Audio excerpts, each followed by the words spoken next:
Mother's Day 우리 함께 인사 나눌까요?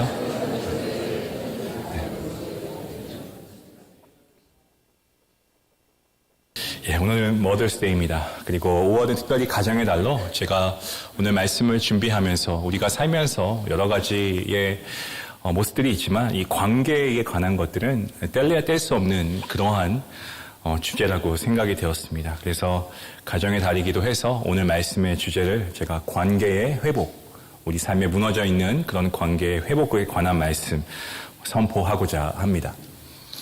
인간은요, 관계를 위해서 창조되었습니다.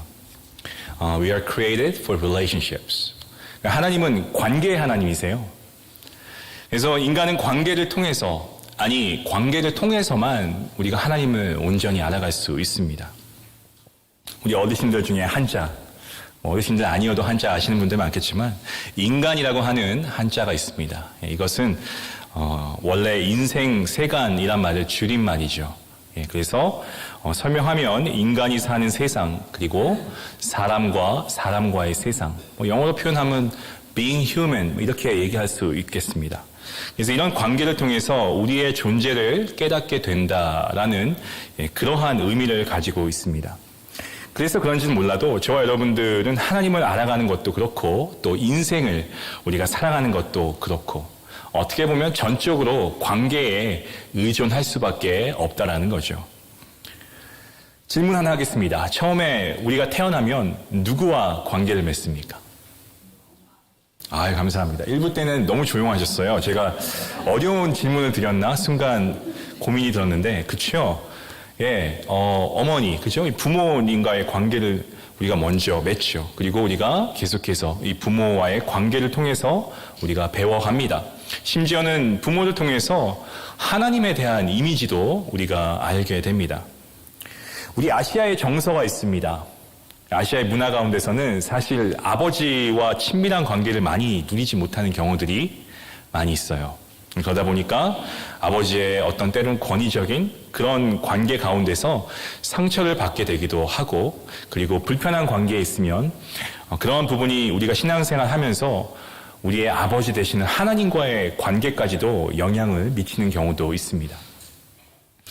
제가 캐나다 토론토에서 왔는데, 토론토에서 제가 신학을 했거든요. 근데 거기서 처음 신학생이 되었을 때 사실 공부만 하고 싶었습니다. 빨리 공부하고 싶었어요. 왜냐하면 제가 목회의 길을 걷지 않으려고 하나님께 그렇게 부인하다가 매맞고 늦게 했거든요.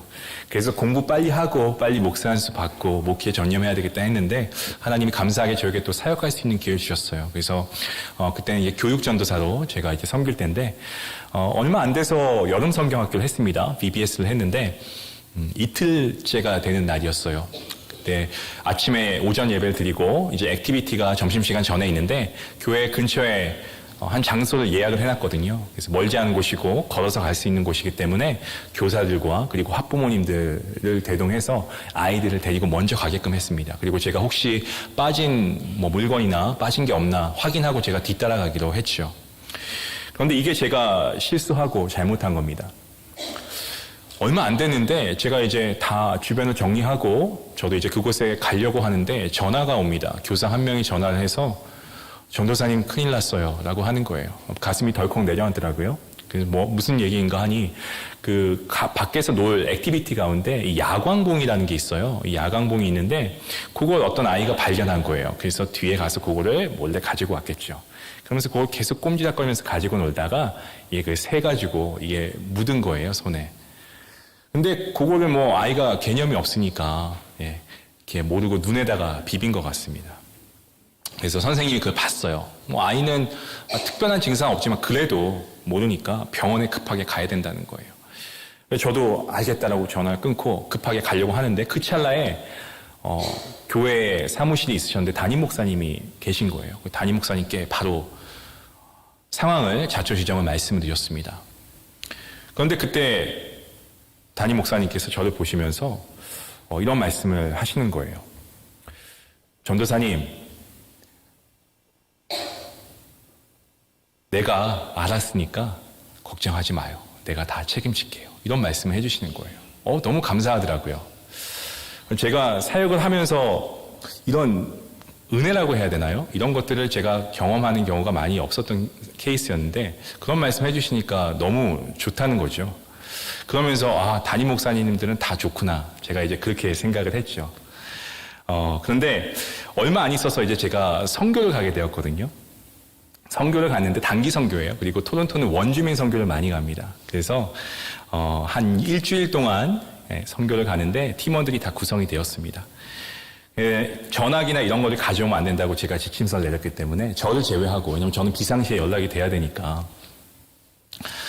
그래서 이제 다 선교에 집중을 하는데, 그때 중고등부 학생들도 가고 청년들도 가고 다 갔는데, 오히려 중고등부 학생들은 전화할래? 물어봐도 전화 안 해요, 부모님들한테. 근데 청년들 중에서는 전화를 한번 해봤으면 좋겠다라고 하는 청년들이 있더라고요. 그래서 한날 그럼 한 번 전화 가능하니까 나한테 와라 얘기했습니다.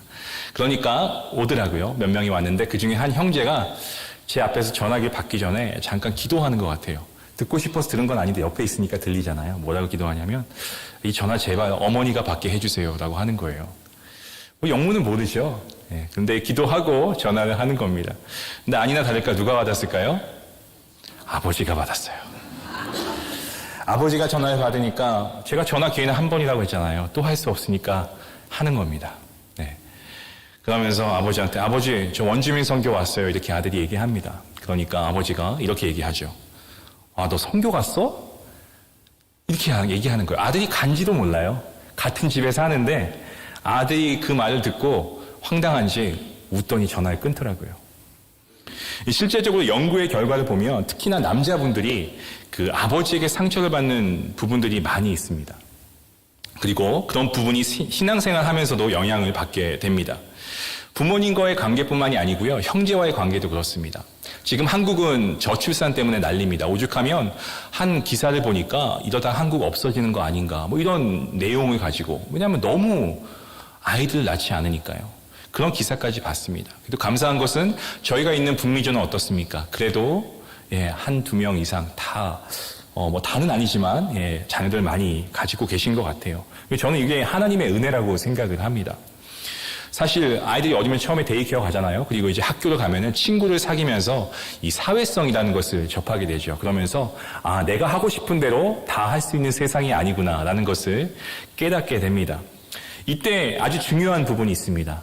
아마 부모님들은 공감하실 건데, 아이들이 학교에 가서 좀 어렵다고 하고 학교 생활이 마음에 들지 않는다고 해서 아이들을 자꾸 빼오시면 안 돼요.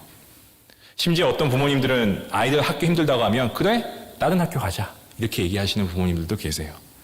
심지어는 교회 와서도 교회가 이게 교회 별론데 재미없어? 그래? 딴 데 가자. 옮겨갑니다. 이렇게 자꾸 바꿔주다 보니까 아이들이 그 당시엔 몰라요. 그리고 표현을 하지 않지만 어려운 갈등 가운데 본인들이 하고 싶은 대로 할 수 있는 것 같은데 또 사회로 돌아가면 학교에서는 또 그러지 못하고 굉장히 헷갈려해요. 그래서 정상적인 아이임에도 불구하고 사회적으로 비정상적으로 성장한다는 거죠. 한 목사님의 일화가 있습니다. 이분이 젊은 커플 한 명을 결혼 주례를 하신 거예요.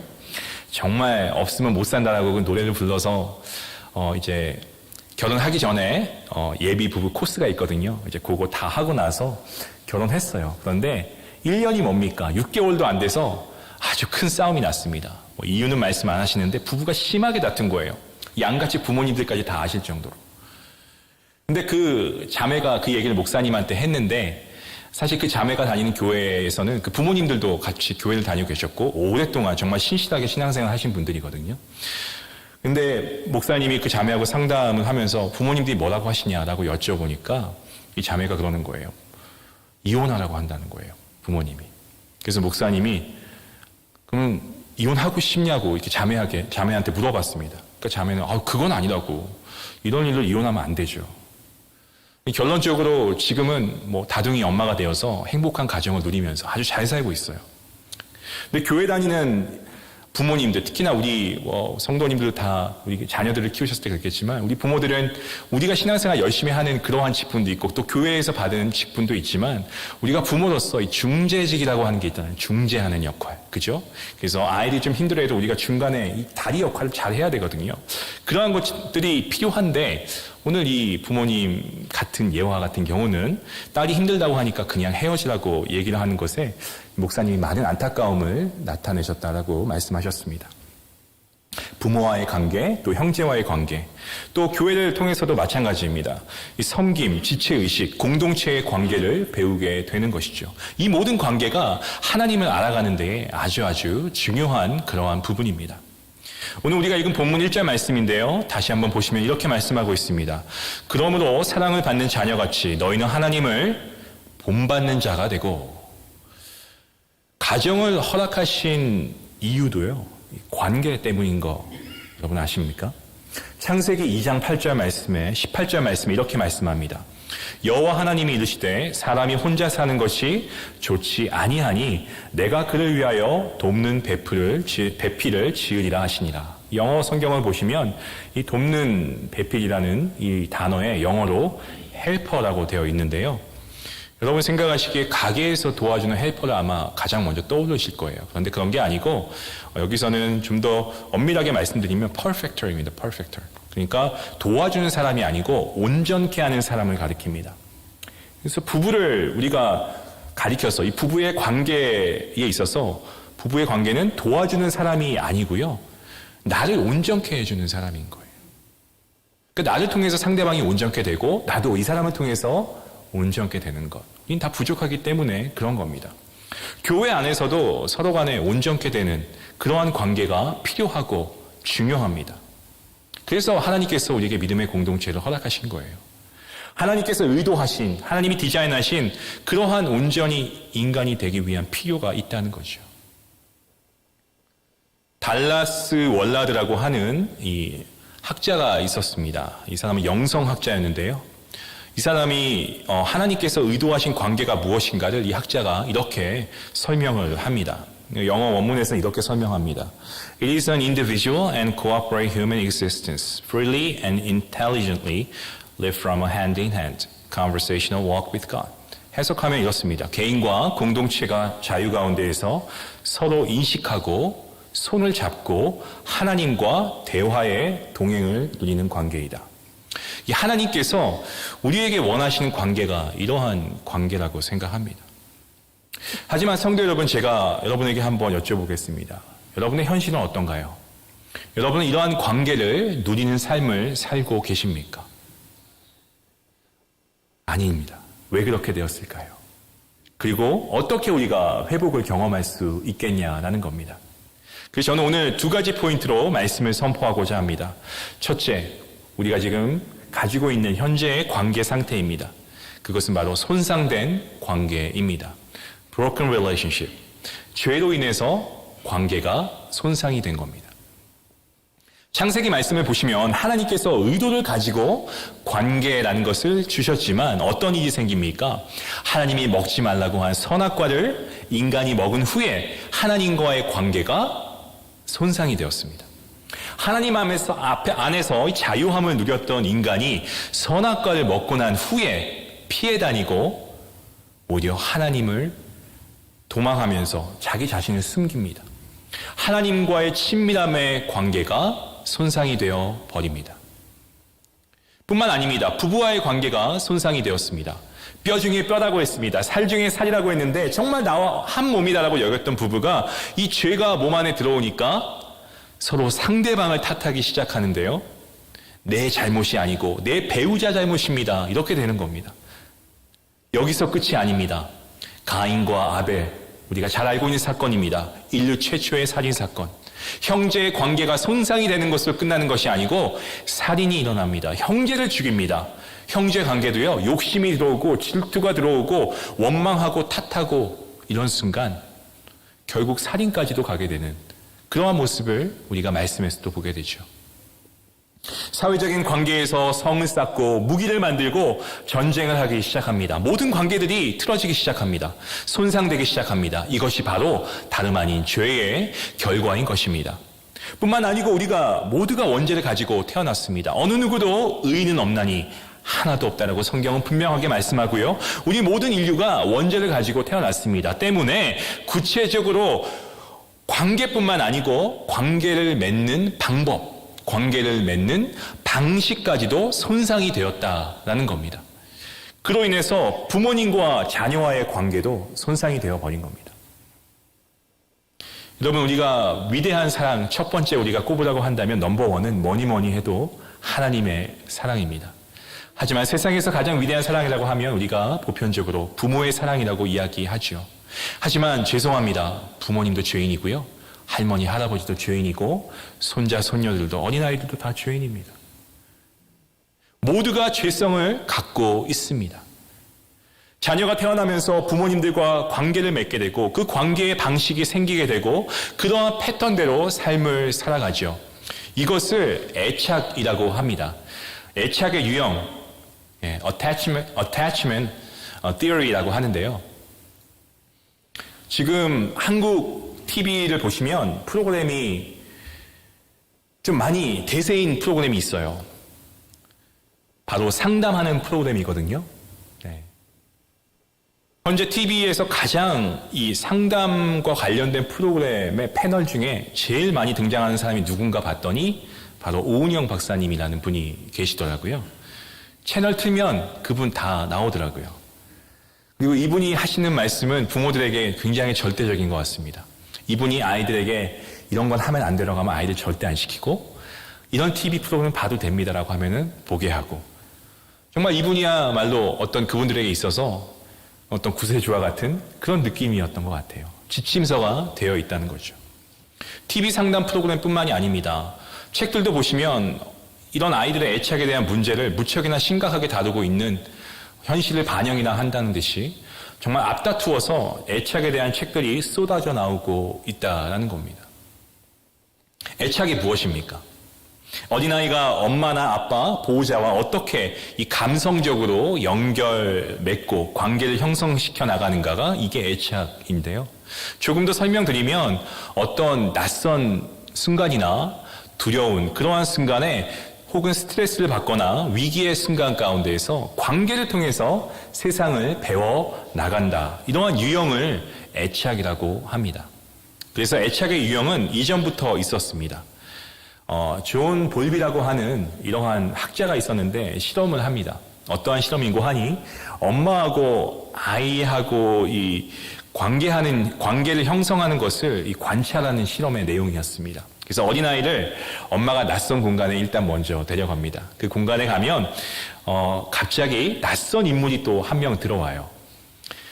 아이가 이러한 상황 가운데 스트레스 받을까요? 안 받을까요? 받습니다. 당연히 받죠. 그런데 그 스트레스를 받는 가운데 그 다음이 좀 잔인한데요. 엄마가 아이를 그 장소에 장난감도 있고 먹을 것도 있습니다만 이 낯설은 장소에 낯설은 사람이 들어왔는데 엄마가 잠시 그 아이를 떠나는 거예요. 그리고 나서 아이들의 반응을 살펴보는 겁니다. 한참 후에 엄마가 돌아옵니다. 그리고 엄마가 다시 그 아이에게 다가갑니다. 그리고 나서 아이들의 반응이 어떠한가 이제 관찰하는데요. 이것이 굉장히 중요한 애착의 유형으로 드러나게 되는 겁니다. 아이들을 보니까 이런 거예요. 비교적 안정적인 애착이 있고 그와는 반대로 불안정한 애착이 있다라는 겁니다. 안정적인 애착은 낯선 장소에 엄마가 아이를 데려놓는데 낯선 사람이 들어오게 되고 그리고 엄마가 아이를 두고 떠납니다. 이때 그 아이가 어떠한 행동을 하냐? 운다라는 거죠. 이게 정상이라는 겁니다. 엄마가 떠났으니까요. 그런데 안정적인 애착을 갖고 있는 아이들은 엄마가 떠나니까 웁니다만 시간이 지나면 스스로 달래는 거예요. self-soothing 하는 겁니다. 자기 진정을 하는 거예요. 그러니까 장난감을 가지고 놀면서 달래든지 아니면 먹을 것을 먹으면서 자기 스스로를 달래는 거예요. 그리고 나서 엄마가 오면 어떻게 합니까? 좋아서 엄마에게 달려갑니다. 이게 안정적인 애착입니다. 무슨 말씀인지 이해하실 겁니다. 그렇죠? 그런데 불안정한 애착을 가진 아이들도 있다는 거예요. 어떠한 아이들이 이러한 부류에 속하냐? 엄마가 왔는데 엄마한테 뛰어가요. 뛰어갑니다. 근데 반가워서 뛰어가는 게 아니고 손에 뭘 하나 쥐고 가요. 장난감을 집어던지려고. 화가 나서. 또 어떤 아이는 엄마의 눈치를 보는 경우도 있어요. 그래서 엄마가 오늘 컨디션이 어떤가 이렇게 눈치를 보는 거예요. 혼란스럽죠. 이런 것을 혼란 애착이라고 합니다. 어떠한 경우에는 엄마가 왔는데 쳐다보지도 않고 장난감만 가지고 있으면서 엄마를 외면합니다. 말이 외면인지 사실 엄마를 거절하고 있는 거예요. 혼란의 애착도 있고 또 저항의 애착도 있고 회피의 애착도 있고 이런 다양한 애착의 형식이 있는 것을 보게 됩니다. 그런데 결론적으로 말씀을 드리면 이것이 어릴 때만 작용을 하는 것이 아니고요. 조금 큰 사춘기가 지나고 심지어 어른이 되어서도 관계를 맺는 패턴이 되고 이것이 우리의 이 뇌에 있는 뇌까지 장치가 되어서 우리가 의식적으로 혹은 무의식적으로 사회적으로 그리고 교회에서 심지어는 우리 가정에서도 영향력을 끼치게 된다라는 겁니다. 그러면 왜 이렇게 다양한 애착이 일어나는가? 아이들의 경험이 있습니다. 아이들이 스트레스 받는 거예요. 예를 들어 어떤 일이 있었습니다. 집에 울면서 들어옵니다. 그런데 부모님들의 반응이 달라요. 아이가 울고 들어오면 정상적인 부모님들은 아니 무슨 일이야? 어쩌다 이렇게 됐어? 괜찮아? 아프지? 달래주고 안아주는 게 정상적인 부모죠. 그런데 어떤 부모님들은 특히 남자아이인 경우는 야, 너 사내 아이가 말이야. 사내 자식이. 어디서 이렇게 맞고 들어와? 너 때렸어? 너만 맞고 들어온 거 아니야? 이 뭐야 이게 남자가 창피하게.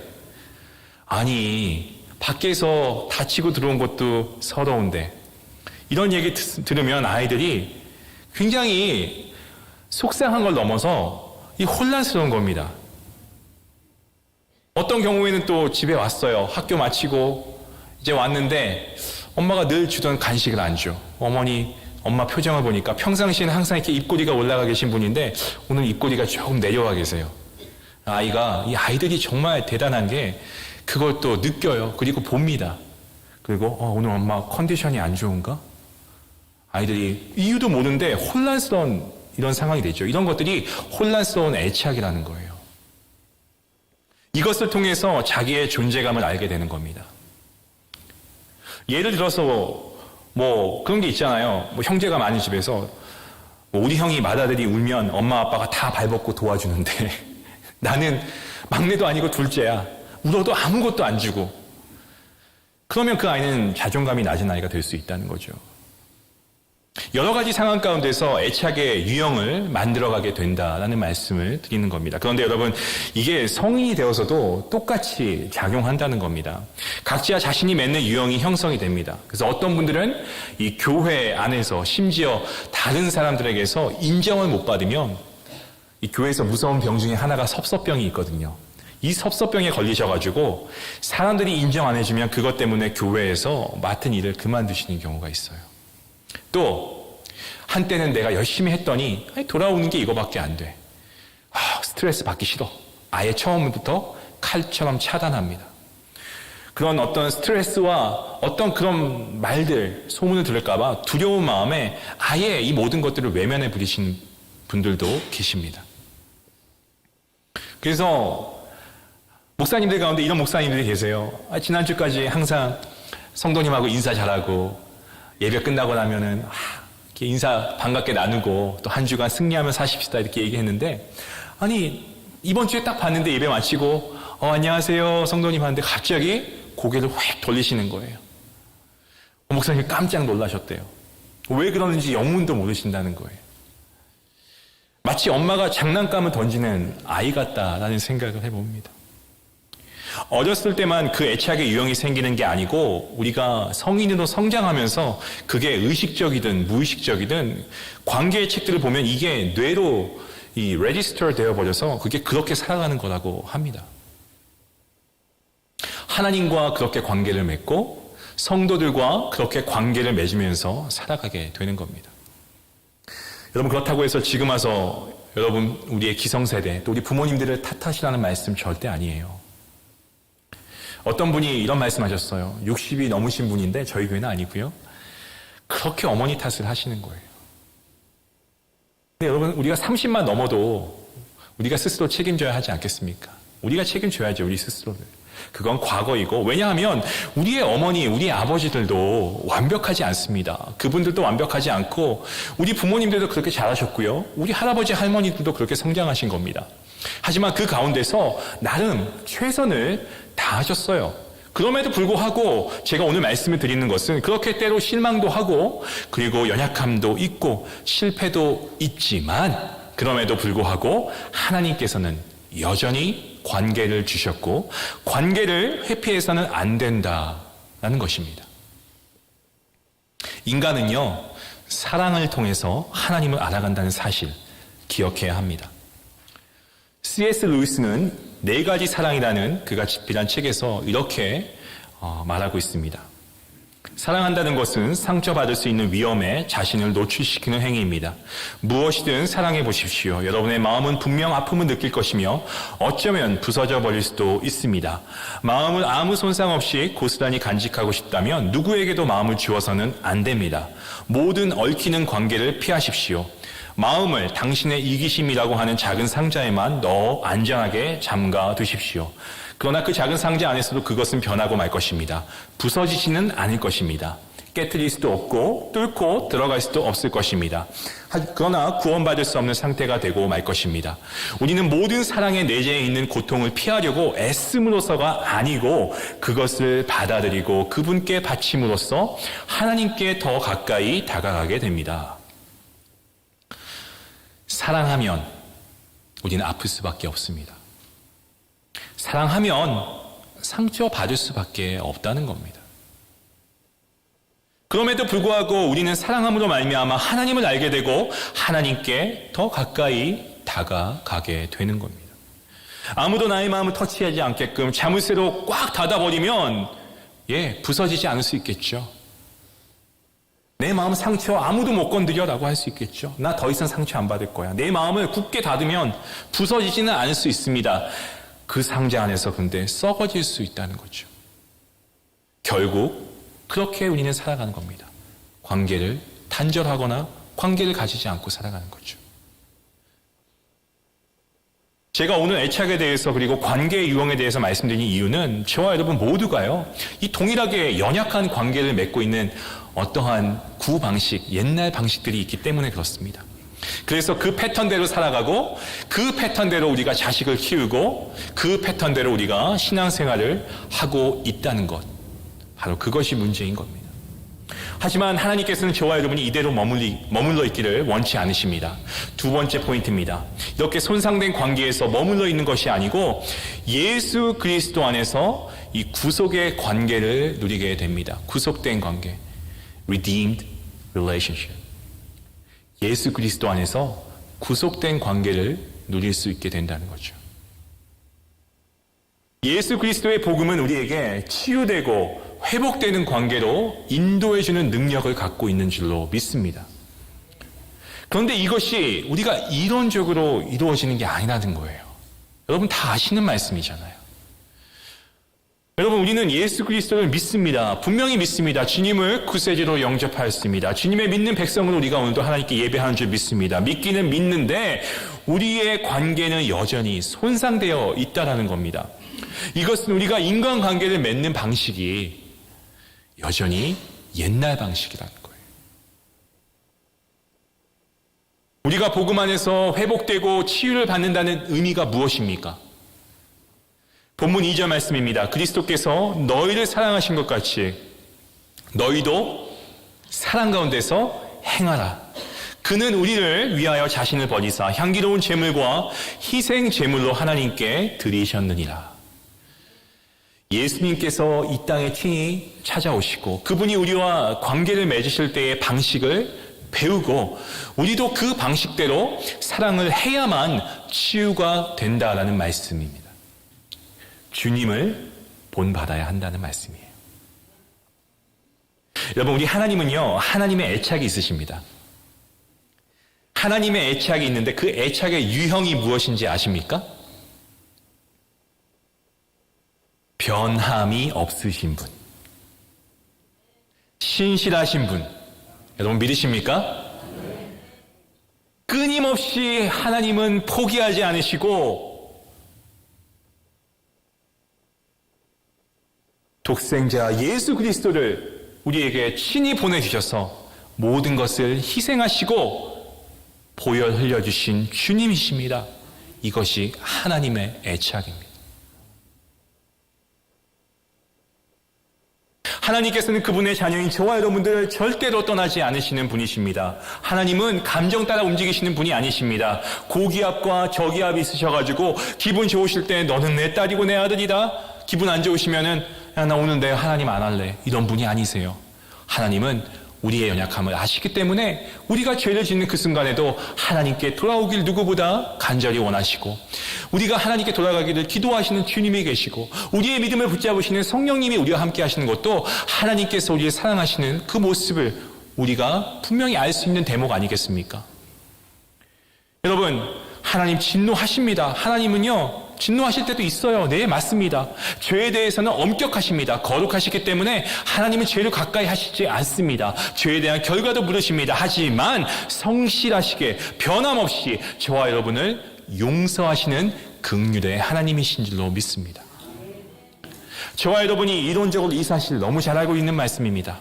그런데 왜 하나님의 자녀인 예수님의 제자인 저와 여러분 변하지 않을까요? 우리가 관계 맺고 있는 방식이 바뀌지 않기 때문입니다. 관계 맺는 방식, 고치려고 해도 안 바뀐다는 겁니다. 우리 힘으로는 변화가 안 됩니다. 우리의 능력으로 안 됩니다. 여러분, 안 돼요. 교리적으로도 안 됩니다. 하나님은 사랑이시고 무소부재하시고 전지전능하시고 긍휼하시고 교리적으로 달달 외웁니다. 그런데 내 마음에 그게 안 느껴지는 거예요. 이 마음에 다가오지 않는 거예요. 느껴지진 않습니다.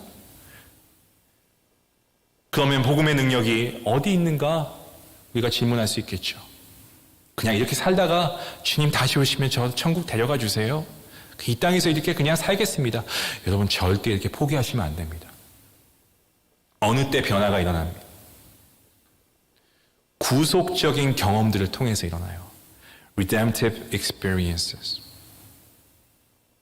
이론적으로 내가 하나님을 알고 내가 지식적으로 하나님이 누구신가를 아는 것이 아니고 필요합니다. 하지만 그렇게 아는 것이 아니고 나의 삶 가운데서 이 구속적인 경험을 내가 직접 체험하고 경험할 때 우리 삶에 진정한 변화가 일어나게 되는 것입니다. 성경을 보십시오. 탕자가 집을 나갑니다. 아버지 재산을 정말 한순간에 그가 원해서 가져가서 한순간에 유흥과 도박에 다 써버립니다.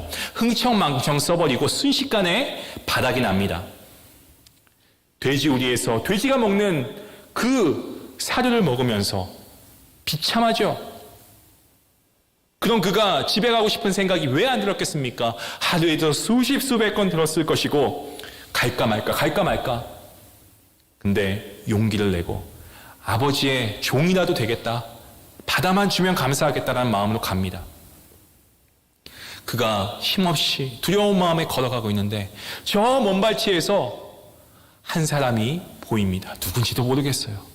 그런데 그 사람이 자기에게 뛰어오고 있는 거예요. 자신의 아버지가 신발도 신지 않은 채 뛰쳐나오는 겁니다. 내 아들이 살아 돌아왔다 라고 하면서 안아주고 그리고 잔치를 열어줍니다. 여러분, 이것이 바로 구속적인 경험입니다. 삭개오, 그의 주변엔 친구가 없었어요. 가족도 없었습니다. 세금을 가지고 로마에 달라붙으면서 먹고 살면서 모든 사람들로부터 손가락질 당하고 따돌림 당했던 인물 삭개오. 그럼 그에게 예수님께서 친히 찾아오시고 삭개오야 내려오라. 그의 이름을 부르십니다. 그리고 그의 집에 머무시겠다고 합니다. 세상에. 삭개오는 얼마나 놀랐을 것이며 그 주변의 사람들은 웅성댔습니다. 저런 죄인의 집에 주님이 가시나? 삭개오는 말로 다할 수 없이 기뻤고 놀라웠습니다.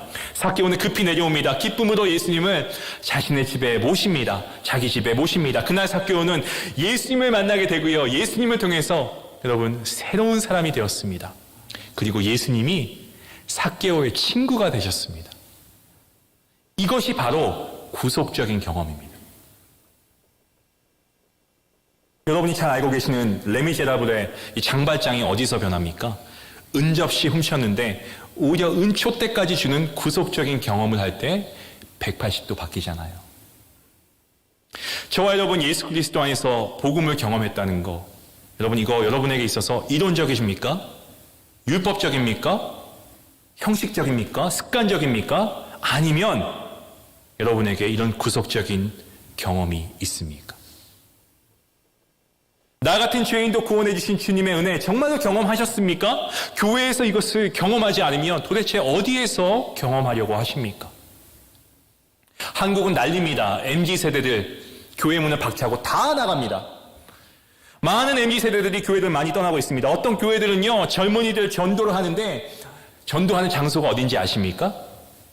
대학가에 있는 주변에 있는 유흥가, 클럽들입니다. 거기에 젊은이들이 다 있어요.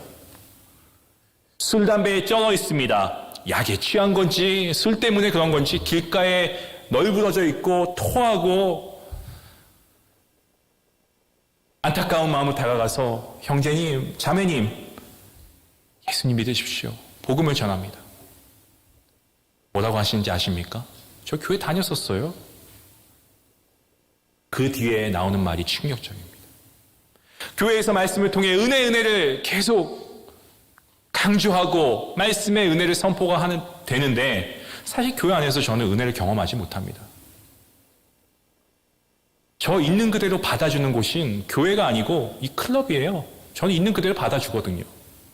교회 가면 저 있는 그대로 받아주지 않더라고요. 은혜가 없어요. 하나님의 은혜가 교회에서 느껴지지 않는데 오히려 가장 은혜가 없을 곳에서 은혜를 경험하고 있다? 충격적입니다. 말이 안 된다고 생각되죠. 하지만 그들의 마음 가운데는 그러한 마음이 있는 거예요. 저도 구속적인 경험을 했습니다. 많이 했습니다. 정말 저같이 흠 많고 연약한 죄인 하나님이 구원해 주신 것, 이것만으로도 놀라운 경험이죠. 저는 항상 얘기해요. 제가 처음 사역을 시작하면 제가 그 성도님들 앞에서 늘 얘기합니다. 전 연약한 사람입니다. 전 이 자리에 있을 만한 자격이 없어요. 그런데 그런 저를 하나님이 구원해 주셨을 뿐만 아니고 주의 종으로까지 불러주신 것, 그 자체가 구속적인 경험인 겁니다. 어떻게 제가 하나님의 말씀을 대언합니까?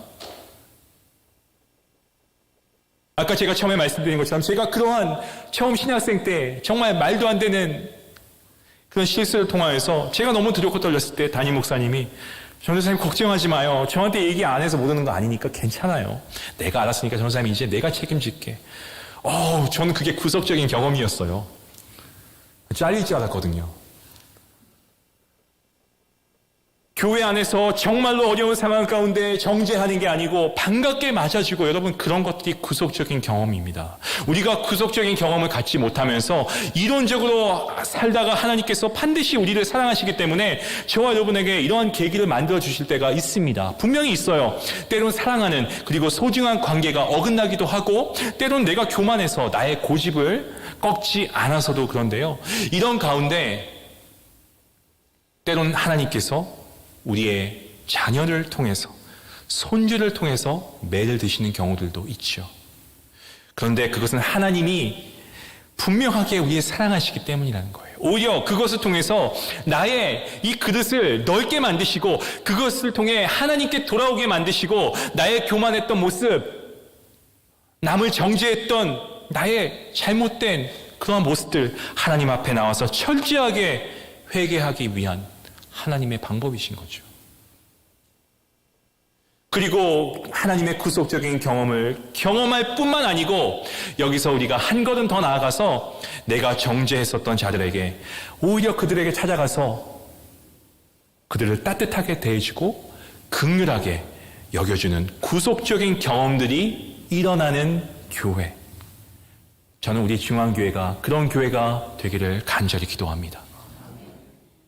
그것이 가정이고 그것이 교회입니다. 이렇게 우리가 이전에 인간적으로, 욕심적으로, 이론적으로 혹은 교리적으로 우리가 변화되는 것이 아니고, 그러한 것들이 결국 우리의 삶 가운데 관계를 통해서 경험되어져야 한다는 것, 여러분 기억하시기 바랍니다. 그래서 하나님께서 여러분에게 가정과 교회를 허락하신 이유도 바로 여기에 있는 겁니다. 나의 연약함과 부족함 가운데서 복음 안에서 그것을 품어주고 그리고 주 예수 그리스도의 복음을 경험하고 그리고 용서하고 치유할 수 있는 통로로 사용하시기 위해서 저와 여러분에게 가정을 주시고 교회를 주신 줄로 믿습니다. 그래서 가정이 소망이고 그래서 교회가 소망인 것입니다. 때문에 지금도 마귀는 이 가정과 교회를 무너뜨리기 위해서 온갖 계략을 펼치면서 무너뜨리려고 합니다. 우리를 유혹합니다.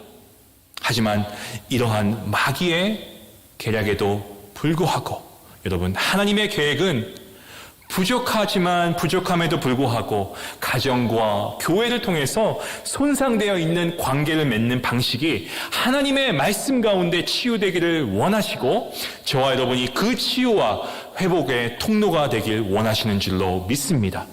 말씀을 맺습니다. 온전한 인간다움은 사랑하고 관계를 누리는 것입니다. Being human means to love and to enjoy relationships. 이 시간 우리 함께 기도하길 원합니다. 우리 함께 같이 합심해서 기도하겠는데요. 여러분이 갖고 있는 관계는 어떻습니까? 여러분 자녀와의 관계, 여러분이 일하는 일터에서 사회에서의 관계, 그리고 믿음의 공동체 안에서의 관계. 여러분 언제까지 우리가 이러한 관계의 패턴들을 가지고 계속 믿음 생활을 하려고 하십니까? 여러분 하나님과의 관계는 어떻습니까? 혹시 여러분이 알고 있는 하나님은 여러분들이 성장하면서 보고 느끼고 경험했던 그 관계와 비슷하진 않습니까? 하나님 아버지가 여러분이 뭐 잘못하면 혼내시고 버리시는 그런 하나님 믿고 계시는 거 아닌가요?